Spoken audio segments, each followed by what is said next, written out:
우리 하나님 말씀 베드로전서 1장 8절에서 12절까지 교독하겠습니다. 베드로전서 1장 8절에서 12절입니다. 예수를 너희가 보지 못하였으나 사랑하는도다. 이제도 보지 못하나 믿고 말할 수 없는 영광스러운 즐거움으로 기뻐하니 믿음의 결국 곧 영혼의 구원을 받음이라. 이 구원에 대하여는 너희에게 임할 은혜를 예언하던 선지자들이 연구하고 부지런히 살펴서 자기 속에 계신 그리스도의 영이 그 받으실 고난과 후에 얻으실 영광을 미리 증거하여 어느 한 때를 지시하는신지 상고하니라. 같이 읽겠습니다.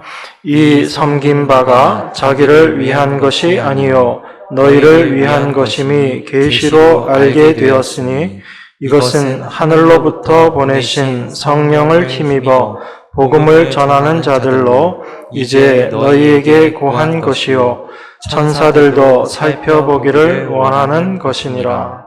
아멘.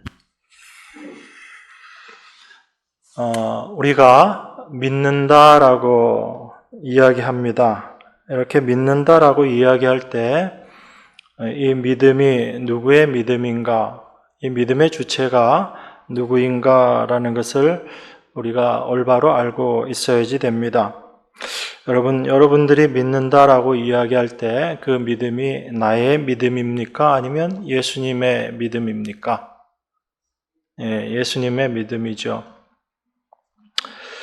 우리 성도들은 하나님으로부터 믿음을 선물로 받은 자들입니다. 그런 사람들을 성도다, 신자다 그렇게 이야기를 하는 것입니다. 그렇기 때문에 우리가 분명히 알아야 될 것이 하나님께서 우리에게 주신 그 믿음으로 또 그 믿음이 우리를 어디로 끌고 가는가라는 것을 우리가 올바로 알고 있어야지 됩니다. 그것을 알지 못하면 우리가 신앙생활을 하면서도 좀 혼란을 겪게 될 수 있습니다. 많은 사람들이 믿음의 삶의 근거, 내 안에 믿음이 있음을 어떤 행함에 두고 생각을 합니다. 그랬을 때 그 행함을 우리가 어떻게 이해하고 보아야지 되는가, 이것이 굉장히 중요합니다. 왜 그러냐면 우리는 늘 무언가를 행하면서 살아가고 있기 때문에 그렇습니다. 그래서 아무것도 행하지 않는 것, 그것은 죽은 것이다 라고 우리가 생각하고 무언가를 행하는데 그 행함의 주체가 누군가, 그것을 올바로 알아야지 됩니다. 우리는 내가 생각하고 내가 결정하고 내가 행동하기 때문에 내가 주체다라고 그렇게 생각합니다.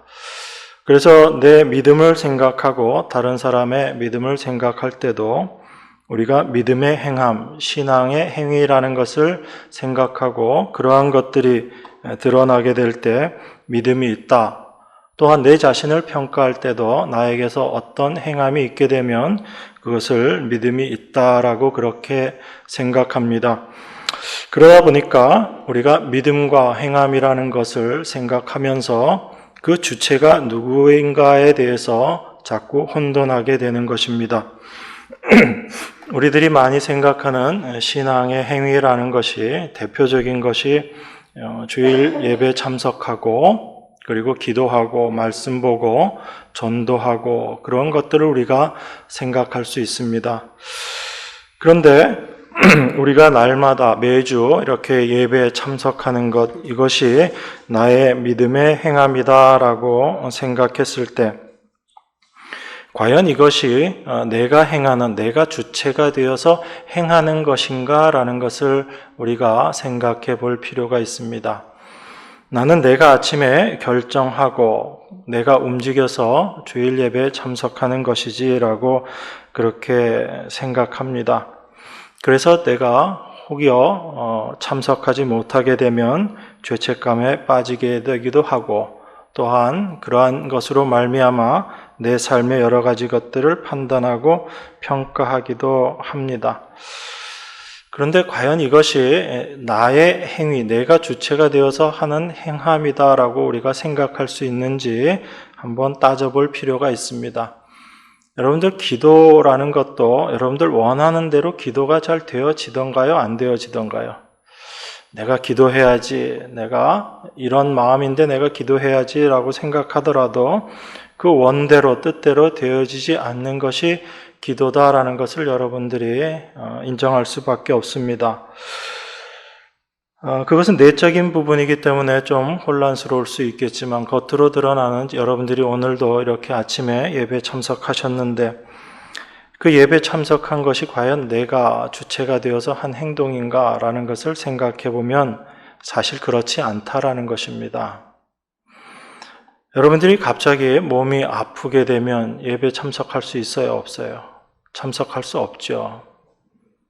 그때 우리는 알게 되는 겁니다. 내가 주일날 이렇게 예배 참석할 수 있게 되는 것도 내가 원해서 내 힘으로 예배 참석하는 것이 아니라 하나님께서 나에게 마음을 주시고 또한 환경을 주시고 나의 건강을 허락해 주셨기 때문에 참석할 수 있게 되는 것, 예배, 이렇게 공적인 예배에 나와서 함께 예배 드릴 수 있게 되는 것이다 라는 것을 그제서야 알게 됩니다.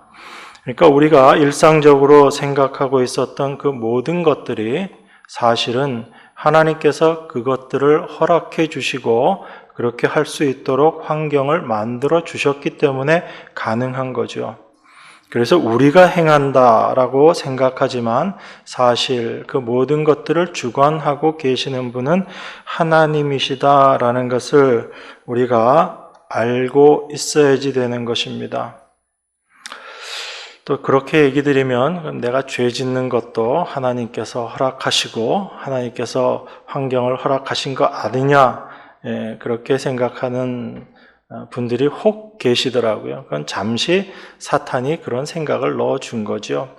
그건 내 원대로 행하게 되면 어떤 모습인가라는 것을 하나님께서 보여주시는 것뿐입니다. 우리의 생각과 우리의 행함이 얼마나 죄악된 것인지를 깨닫게 해주시는 하나님의 일하심의 모습인 거죠. 하나님께서 우리를 죄짓게 하시는 것이 아니라 하나님께서 우리를 내버려 두시면 우리가 어떤 모습인지를 보여주시는 거예요.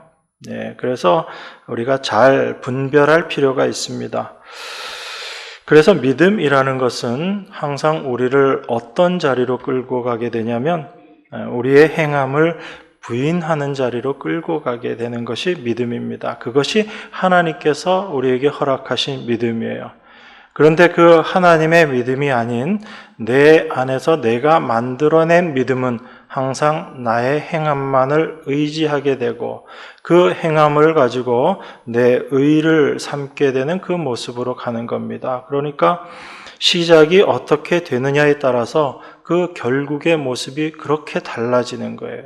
정반대의 모습이 되는 것입니다. 그래서 믿음은 우리의 행함을 부인하게 하고 오직 하나님의 은혜만을 바라보게 합니다. 그것이 우리 안에서 믿음이 행하시는 일이에요.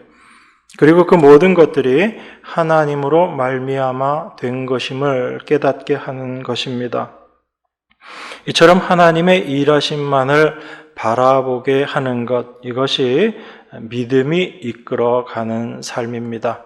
예전에 목적이 이끄는 삶이라서 아주 히트를 친 책이 있는데 저는 개인적으로 별로 좋아하지는 않습니다. 왜냐하면 그 목적이라는 것이 겉으로는 잘 포장이 되어 있지만 그 안에 감추어질 수 없는 것이 인간의 욕심이거든요.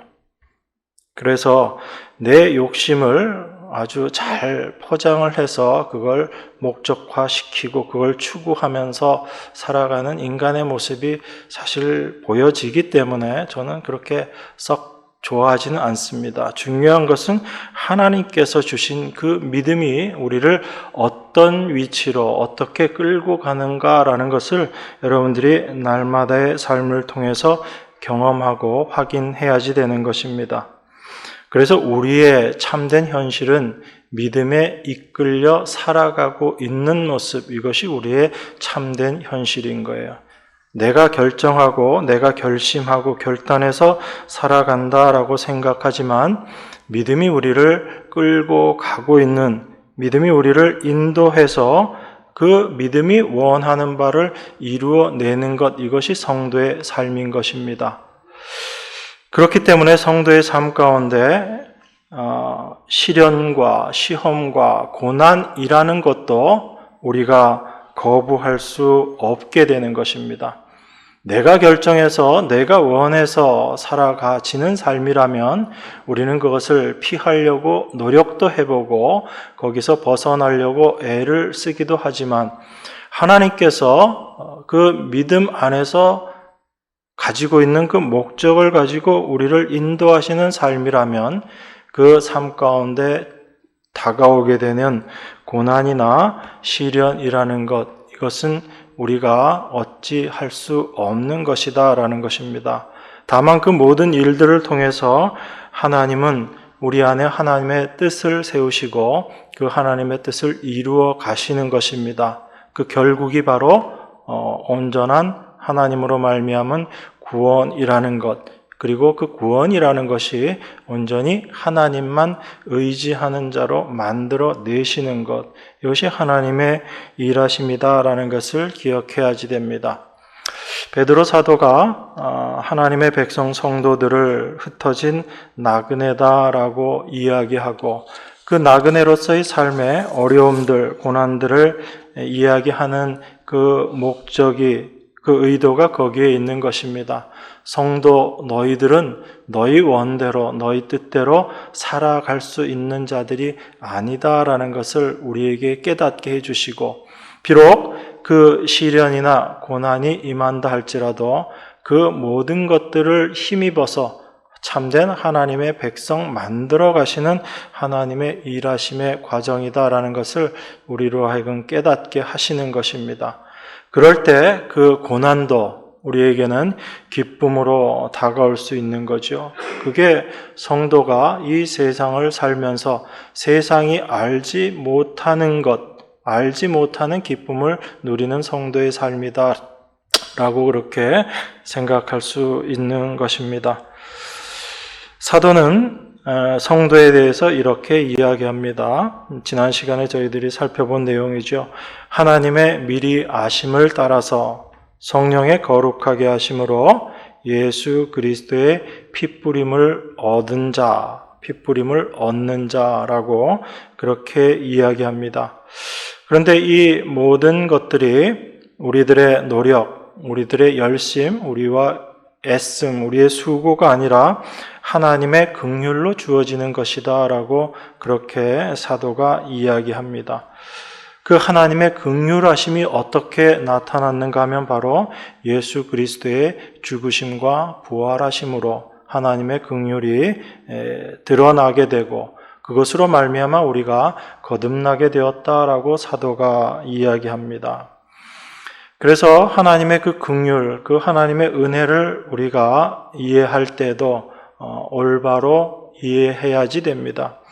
많은 사람들이 우리가 하나님으로부터 은혜를 받았기 때문에 이제 그 은혜 받은 자로서 그 은혜를 갚기 위해서 우리가 더 열심히 살아야지 되고 더 노력하는 것이 마땅한 것 아닌가 그렇게 생각을 합니다. 여러분, 인간적으로는 굉장히 이것이 타당한 생각인 것 같아요. 그죠? 은혜를 알아야지. 은혜를 받았으면 그 은혜에 보답하면서 살아야지. 그것이 인간적으로는 굉장히 맞는 생각인 것 같은데 사실 그게 세상의 방식, 세상의 사고 방식이라는 것입니다. 그걸 우리가 잘 분별할 수 있어야지 됩니다. 세상은 무언가 받으면 거기에 대해서 뭘 줘야지 된다라고 생각합니다.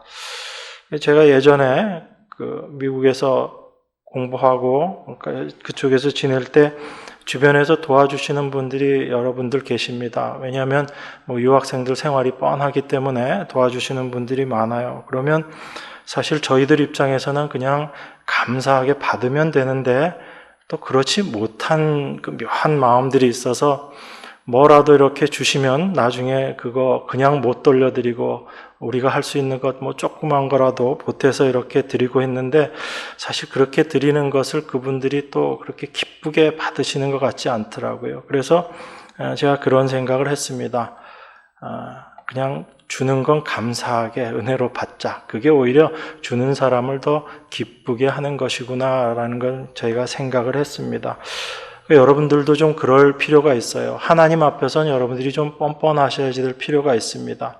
하나님한테 이런 걸 받았으니까 이거 우리가 다 갚아야지 그렇게 생각하지 마시고 하나님이 주시는 게 끝이 없어요.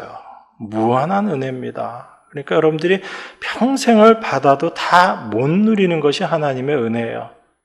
갚으려고 그 은혜를 받는 것에 마음이 흐트러지고 하지 마십시오. 하나님의 은혜를 우리가 올바로 아는 것, 그것이 더 중요한 것이고 그 은혜를 누리는 것이 더 중요한 것이다라는 것을 생각하시기 바랍니다.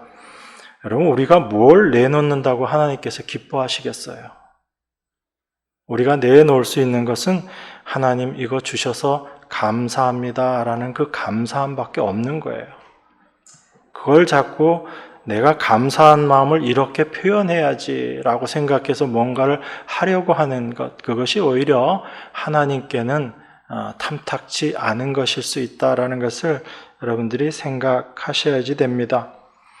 또한 그렇게 하나님의 은혜를 생각하면서 하나님이 그 은혜 주셨는데 그 은혜를 우리가 더 받기 위해서 우리가 또 뭔가를 더 노력해야지 되는 것 아닌가, 이런 생각들도 우리들이 많이 합니다. 그러니까 우리가 은혜 받은 것을 생각하면서 크게 이 두 가지들을 많이 생각하는 거예요.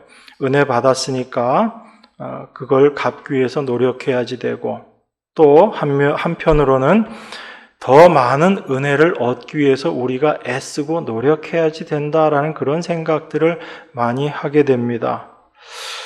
그런데 하나님의 은혜는 그런 게 아니거든요. 여러분, 야고보서 1장 17절에 보면 이렇게 말씀하고 있습니다.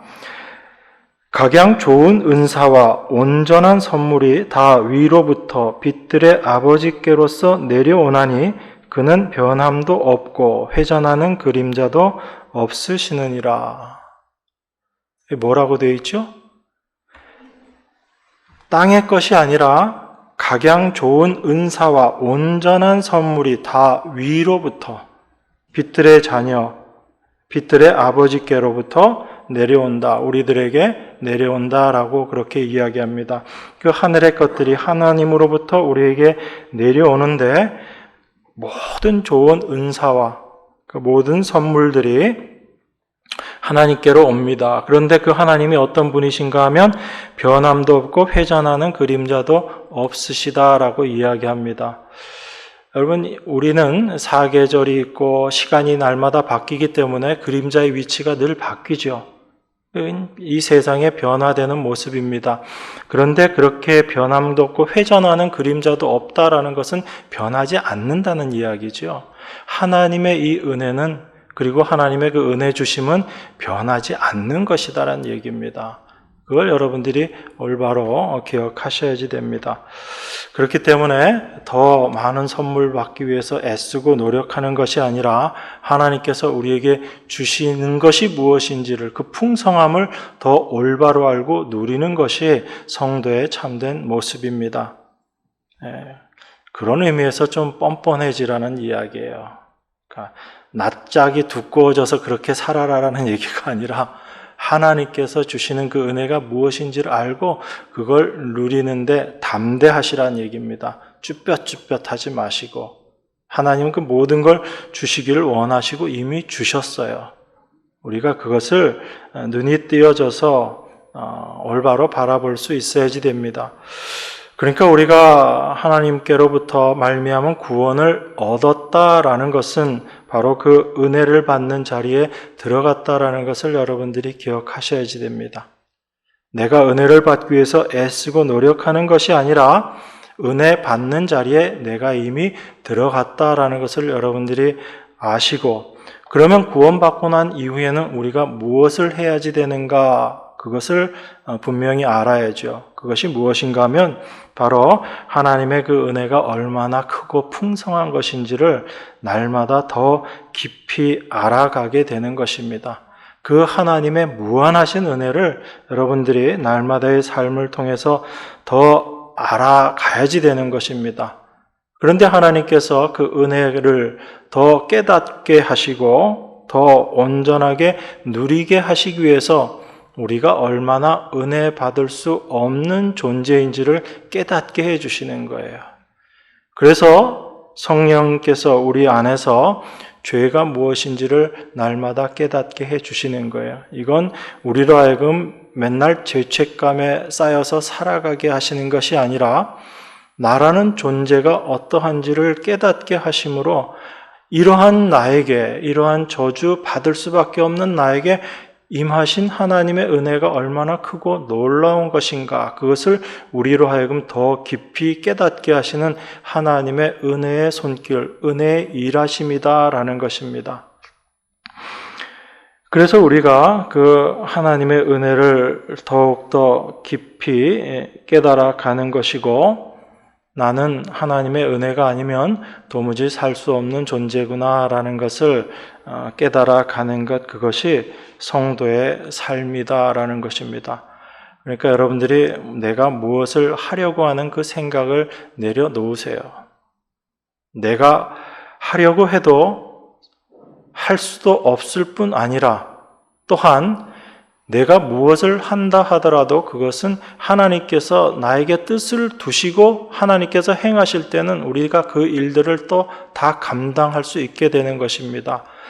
그래서 제가 서두에 그 말씀을 드린 거예요. 우리가 어떤 행함, 신앙 안에서의 행함을 생각할 때 그 행함의 주체가 누구인가라는 것을 먼저 알아야지 된다라는 얘기입니다. 그랬을 때 내 안에 하나님께서 주신 그 선하신 생각이 있고 그 생각 앞에 우리가 순종하게 되는 것입니다.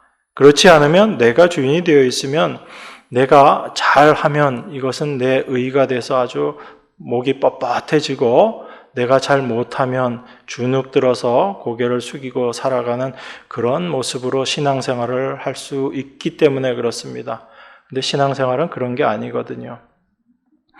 그래서 우리 안에 하나님께서 순종케 하시는 일을, 그 역사를 행하시는 거예요. 그래서 우리가 순종한다라고 이야기하지만 그 순종의 원동력도 어디에 있는가 하면 바로 우리 안에 하나님께서 허락하신 그 믿음으로 말미암아 우리가 순종하게 되는 것입니다. 그래서 성도의 모든 삶은 그 하나님의 은혜로 향하게 하고 내 자신을 의지하지 않고 하나님만 의지하는 그 모습으로 자꾸 만들어 가시는 거예요.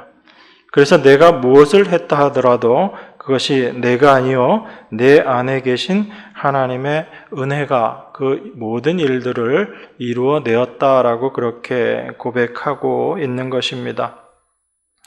하나님은 이런 하나님의 백성들에게 허락하신 것이 무엇인가 하면 그 하늘나라의 기업을 허락하셨다라고 그렇게 말씀하십니다. 그 하늘나라의 기업은 썩지도 않고 쇠하지도 않는 것이다라고 그렇게 이야기하십니다. 그래서 그 하늘나라의 기업, 그 참된 것들은 바로 예수 그리스도의 죽으심과 부활하심으로 말미암아 우리들에게 허락하신 것이고 우리는 날마다 그것을 소망으로 가지고 살아가는, 그것을 산 소망으로 가지고 살아가는 우리가 되게 하셨다라는 것입니다. 그런데 우리 인간의 연약함이 어떤 거예요? 그 소망을 늘 의지하지 못하고 자꾸 내 자신을 의지하게 되는 것이 인간의 연약함이거든요. 그래서 하나님께서 믿음의 시련을 허락하셨다라고 말씀하시는 것입니다. 그 믿음의 시련을 통해서 우리의 마음을 하나님께로 돌이키게 하고 하나님의 은혜를 다시금 생각하게 하고 그래서 우리를 어떤 자로 만들어내시는가, 정금과 같은 자로 우리를 하나님께서 만들어내신다라는 것입니다. 이 모든 것들이 하나님이 행하신 일인 거예요. 그래서 성도는 언제 찬양을 한다고 얘기해 드렸어요. 내가 기분이 좋아서 부르는 것, 그건 노래밖에 안 됩니다. 성도가 하나님께 올려드리는 찬양은 하나님께서 행하신 일이 무엇인지를 알게 됐을 때 그것을 알고 하나님 앞에 찬양을 하게 되는 거예요. 그 찬양이 참된 기쁨의 찬양입니다. 우리가 세상에 썩어질 것들을 얻어서 기뻐하는 그러한 기쁨에서 이제는 점점 벗어나게 하시고, 그러한 것들보다는 우리에게 허락하신 참된 것들, 그 하늘의 것들이 무엇인지를 분명히 깨달아 감으로 말미암아 그것을 소망하고, 또한 그것을 우리에게 허락하신 하나님의 일하심, 그것을 기뻐하고 감사하는 자로 우리를 만들어 가신다라는 것입니다. 그래서 오늘 읽은 본문이 이렇게 시작하는 겁니다. 예수를 너희가 보지 못하였으나 사랑하는도다. 이제도 보지 못하나 믿고 말할 수 없는 영광스러운 즐거움으로 기뻐하니 믿음의 결국 곧 영혼의 구원을 받음이라. 이렇게 이야기합니다. 여러분, 우리가 예수를 보지도 못했는데 사랑한다고 그래요. 정말 여러분 안에 그 사랑이 있습니까? 억지로 막 또 내가 사랑이 있나 없나 그 감정적으로 느끼려고 하지 마시고, 여러분, 우리가 복음을 듣고 또한 우리 안에 믿음이 있게 될 때 그 예수님을 사랑하게 되는 거거든요. 그 사랑함은 우리가 이 세상을 살아가는 자로서 세상은 어떤 것을 믿게 되냐면 보지 못하는 것을 믿는 것이 아니라 본 것을 믿는 것이 이 세상의 모습입니다. 그래서 믿음이라고 이야기할 때도 자꾸 어떤 증거를 보여주십시오. 하나님, 저한테도 내 믿음의 증거를 좀 주십시오. 이렇게 생각하면서 어떤 경험들을 자꾸 추구하게 되고, 그렇지만 중요한 것은 무엇이냐면 하나님이 주신 그 믿음으로 말미암아 우리에게 분명히 달라지는 게 있습니다. 그게 뭐냐면 하나님의 말씀이 믿어진다라는 거예요. 인간의 생각으로는 도무지 믿을 수 없는 이 하나님의 말씀이 하나님께서 우리 안에 임하시고 나니까 이 말씀이 믿어지는 거예요. 그리고 이 말씀이 우리 안에 소망으로 자리하게 된다라는 것입니다. 그래서 예수님께서 성도가 받게 될 복이 무엇인지를 말씀하신 것이 부활하신 이후에 도마 사건을 통해서 우리에게 말씀해 주신 겁니다. 부활하신 예수님을 많은 제자들이 봤는데 도마가 못 봤어요. 못 본 그 도마가 부활하신 예수님을 내가 보지 않고는 내가 그 손에 못자국, 옆구리 창자국 내가 만져보지 않고서는 내가 못 믿겠다 그랬더니 예수님이 나타나셨어요. 나타나셔서 너 직접 한번 보고 만져봐라. 그렇게 예수님께서 해주셨어요. 이 예수님의 이 일은 우리가 어떤 눈에 보이는 증거를 하나님께 구하면 하나님께서 그 증거를 주신다라는 의미가 아닙니다. 그 뒤에 예수님께서 뭐라고 말씀하시죠? 도마가 그 예수님을 직접 만져보고 나서, 만져봤다는 표현은 성경에 나오지는 않아요. 그런데 나의 주님, 나의 하나님 그렇게 고백을 합니다. 그랬더니 예수님께서 뭐라고 말씀하시죠? 도마에게 너는 나를 본고로 믿느냐? 그런데 보지 못하고 믿는 자들이 복이 있다라고 그렇게 이야기합니다. 앞으로 복 있는 자들은 어떤 믿음의 존재가 될 거라고요? 보지 못하더라도, 보지 않고 믿는 것, 그 복 있는 자들로 내가 이제 만들어 갈 거야. 그러니까 우리가 성경을 잘못 끊어서 읽어버리면 그렇게 오해하게 되는 거예요. 예수님 말씀 끝까지 안 들으면 도마가 그렇게 구했더니 예수님이 봐라 직접 증거도 보여주지 않았느냐 그렇게 생각할 수 있죠. 그런데 예수님의 진짜 하시고 싶었던 말씀은 뭐였어요? 보고도 보지 않고 믿는 참된 믿음과 이 세상이 생각하는 믿음, 봐야지 내가 믿겠다라고 생각하는 그 믿음이 무엇이 참된 것이고 무엇이 복 있는 것인지를 우리에게 보여주신 것입니다. 그래서 우리 안에 임한 그 믿음은 그 주님을 보지 못했지만 우리가 믿고 사랑하게 되는 거예요. 그 모든 일들이 어떻게 되어지는 것인가 하면 바로 성령이 우리 안에 임하심으로 말미암아 되어지는 일이다라는 것입니다. 그래서 믿음은 처음부터 끝까지 우리 주님의 일인 거예요. 믿음의 주요 온전케 하시는 이 누구라고요? 우리 예수님이다. 그렇게 말씀합니다. 믿음의 주인이시란 얘기예요. 그 믿음의 주인이신 그분이 오셔서 그 믿음을 온전케 하신다는 얘기입니다. 우리를 온전한 믿음의 사람으로 만들어내시는 그 일을 우리의 열심이 아니라 그 믿음으로 오신 그분이 그 일을 만들어내신다란 얘기예요. 우리는 그 주님만 의지하는 것입니다.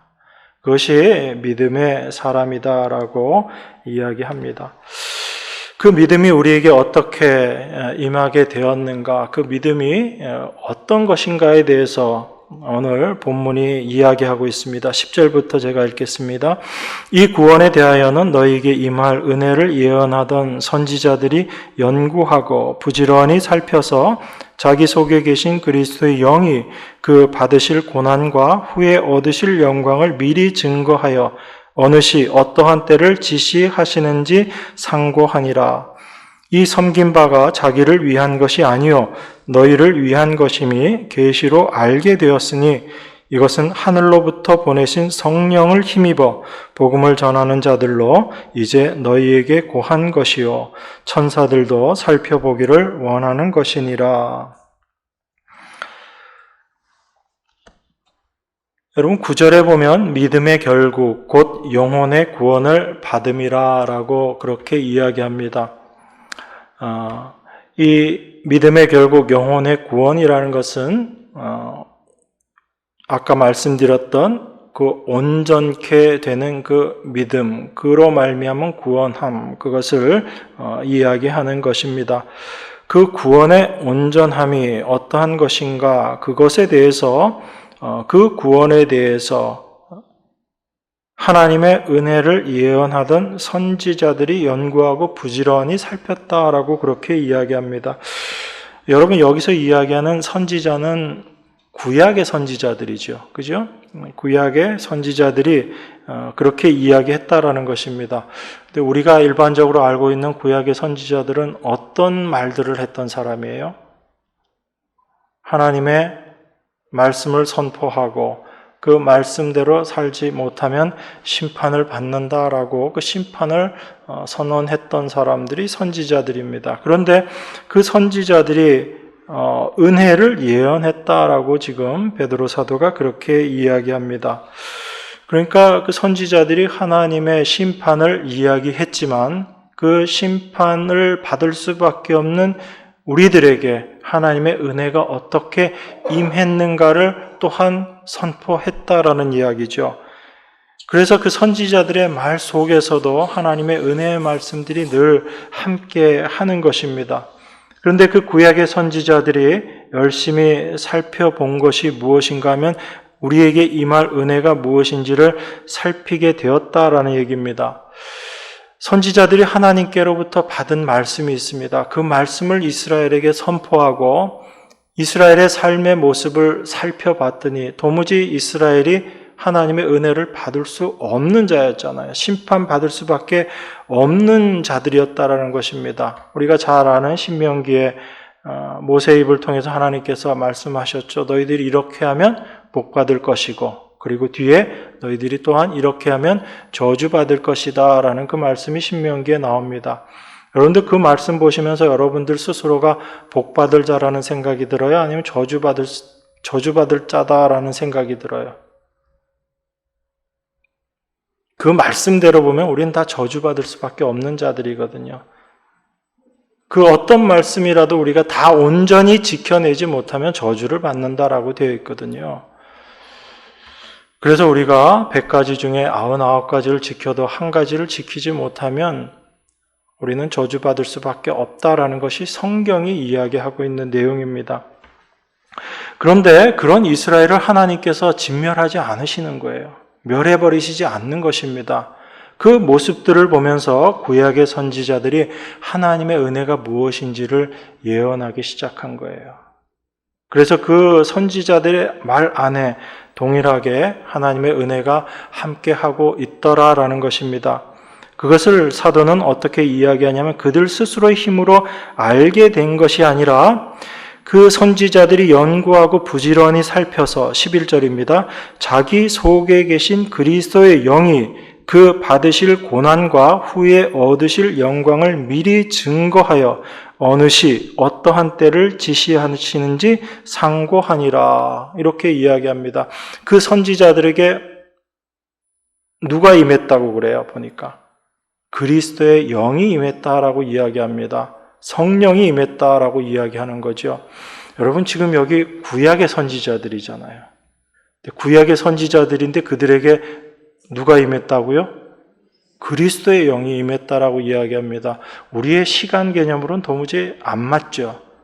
오히려 그들이 시대가 지나고 나중에 구약과 신약의 중간기에 예수님께서 오셔서 십자가에 달리셨는데 그 구약의 선지자들이 그리스도의 영이 임해서 그 그리스도께서 받으실 고난, 그것을 알고 그 고난을 통해서 우리에게 임할 은혜가 무엇인지를 예언했다라는 이야기잖아요. 그러니까 우리의 생각을 가지고 성경을 볼 수 없는 것입니다. 그런데 이 모든 것들이, 선지자들이 예언한 그 모든 것들이 자기 자신을 위한 것이 아니라 바로 우리에게 임할 하나님의 은혜가 무엇인지를 우리에게 설명하고 있는 것, 우리에게 알려주기 위한 것이다라고 그렇게 이야기합니다. 이렇게 구약의 선지자들과 예수 그리스도와의 이 관계, 시간 관계에 대해서 우리가 좀 혼란스러울 수 있지만 예수님도 여기에 동일한 말씀을 하셨어요. 여러분들이 잘 아시는 마태복음 22장에도 보면 예수님이 바리새인들에게 물어보시죠. 그리스도에 대해서 어떻게 생각하느냐 그랬더니 그 사람들이 다윗의 자손입니다라고 그렇게 이야기해요. 그랬더니 예수님께서 뭐라고 이야기하십니까? 다윗이 성령에 감동해서 썼던 그 시편의 내용을 이야기하면서 주께서 내 주께 이르시되 내가 내 원수를 내 발 앞에 둘 때까지 내 우편에 앉았으라 하셨던 그 말씀을 인용을 합니다. 그러면서 다윗이 그리스도를 주라 칭하지 않았느냐 그렇게 이야기해요. 그러니까 바리새인들 생각에는 그리스도가 오시는데 그 그리스도는 다윗의 후손으로 온다라고 그렇게 대답을 했는데 우리 주님은 뭐라고 이야기를 하시냐면 그 다윗이 오히려 주를 보고 내 주 이렇게 이야기한 이걸 너희들이 어떻게 이해할 거냐라고 얘기했을 때 아무도 답하지 못했다라는 거죠. 그게 인간의 생각의 한계라는 것입니다. 눈으로 보고 믿어야지 되겠다라는 그 인간의 한계를 예수님께서 보여주신 거예요. 그래서 또 다른 복음에서, 요한복음에서 예수님께서 아브라함에 대해서 이야기하시면서 뭐라고 이야기하시냐면 아브라함이 나의 때 볼 것, 예수님의 그 때를 보고 그것을 보기를 원했다가 그것을 보고 기뻐했다라고 예수님께서 그렇게 말씀하시거든요. 그러니까 그 구약의 선지자들도 여기 지금 다윗과 아브라함을 다 선지자로 인용하고 있는 말씀인 겁니다. 구약의 선지자들도 뭘 본 거예요? 성령으로 말미암아 예수 그리스도를 본 거죠. 그들 안에 성령으로 말미암은 믿음이 주어졌다라는 것입니다. 이것이 성령께서 우리 안에서 행하시는 일인 거예요. 그 성령으로 말미암아 우리 안에 참된 믿음이 임하게 되는 것이고 그 믿음으로 예수 그리스도께서 우리를 어떻게 사랑하고 계시는가를 우리가 알게 되고 또한 그것으로 말미암아 우리가 주님을 사랑하는 존재로 하나님 은혜 안에 기뻐하는 존재로 살아가게 되는 것입니다. 이 은혜가 무엇인지, 이 복음이 얼마나 귀한 것인지 천사들조차도 살펴보기를 원했다라고 이야기합니다. 여러분, 천사들이 하나님의 그 구원의 계획, 그것을 알지 못했거든요. 저렇게 하나님의 말씀을 불순종하는 저들을 하나님께서 어떻게 구원해 내시는가 천사들도 궁금했다라는 얘기입니다. 그런데 하나님께서 어떻게 당신의 백성들을 건져내시는 거예요? 당신의 아들 예수 그리스도를 십자가에 못 박으시고 부활케 하심으로 그들이 당해야 될, 그들이 감당해야 될 그 저주를 하나님이신 당신께서 직접 감당하심으로 말미암아 그들을 구원해 내시는 그 놀라운 은혜로 일하셨다라는 것입니다. 그래서 천사들도 알지 못했던, 생각하지 못했던 놀라운 하나님의 은혜의 방법으로 당신의 백성들을 건져내시고 구원하셨다라는 거예요. 이게 우리에게 임한 놀라운 구원의 은혜입니다. 하나님은 우리 안에서 이 믿음의 결국, 이 영혼의 구원을 기뻐하는 자로, 날마다 감사하는 자로 만들어내시는 거예요. 이 믿음이 우리 안에서 지금도 일하고 계십니다. 날마다의 삶 가운데 여러분과 함께 하시며 일하고 계십니다. 그래서 베드로후서 3장 제일 마지막에 보면 이렇게 베드로가 이야기하고 서신서를 마치는 거예요. 베드로후서 3장 18절입니다. 오직 우리 주 곧 구주 예수 그리스도의 은혜와 저를 아는 지식에서 자라가라. 영광이 이제와 영원한 날까지 저에게 있을지어다. 이것이 여러분 안에 참된 아멘으로 날마다 살아가시기 바랍니다. 주님의 은혜가 늘 함께 하시기를 주님의 이름으로 축원합니다. 기도하겠습니다. 우리에게 임한 하나님의 은혜, 그 믿음으로 말미암아 우리가 알게 되는 그 하나님의 은혜를 감사합니다. 도무지 상상할 수 없고 생각할 수 없었던 놀라운 은혜가 저희들에게 주어졌음을 날마다의 삶을 통해서 더 깊이 깨닫게 하시고 알게 하셔서 그 하나님의 기뻐하며 그 하나님을 사랑하는 저희들 모두가 될 수 있도록, 또한 그 은혜 가운데 감사하며 찬송하는 저희 모두가 될 수 있도록 하나님 인도하시고 역사하여 주시옵소서. 그래서 날마다 그 은혜를 알아감이 우리 안에 참된 기쁨이 되게 하셔서 성도의 삶이 온전한 기쁨을 누리며 사는 삶임을 고백하며 증거하는 저희 모두가 될 수 있도록 하나님 축복하여 주시옵소서. 우리를 구원하신 예수 그리스도 이름으로 기도드리옵나이다. 아멘.